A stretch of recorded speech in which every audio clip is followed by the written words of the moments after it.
உதயநிதிக்கு ஏராளமான பொறுப்புகள் இருக்கு.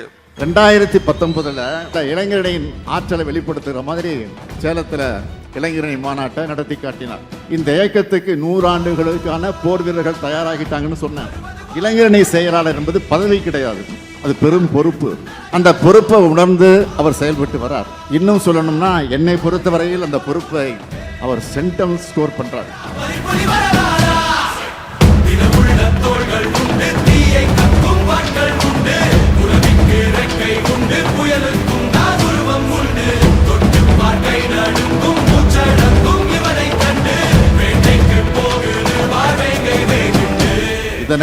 இதனால் இவன் முடிக்கும் என்றாய்ந்து அதனை அவன் கெடுவிடல் என்கிறார் வள்ளுவர்.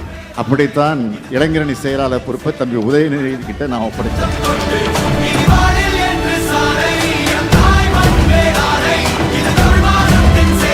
நாள்தோறும் ஏராளமான போட்டிகள் நடைபெற்று வருகின்றன. எப்பொழுது பார்த்தாலும் விளையாட்டு வீரர்களோடு அமைச்சர் உதயநிதி அவர்கள் இருக்கிறார். இந்தியாவே உற்று நோக்கிற துறையா தம்பி உதயநிதி மாற்றி காட்டியிருக்கிறார். அப்படி பார்த்தா துறையும் வளர்ந்திருக்கு, துறையினுடைய அமைச்சரும் வளர்ந்திருக்கிறார்.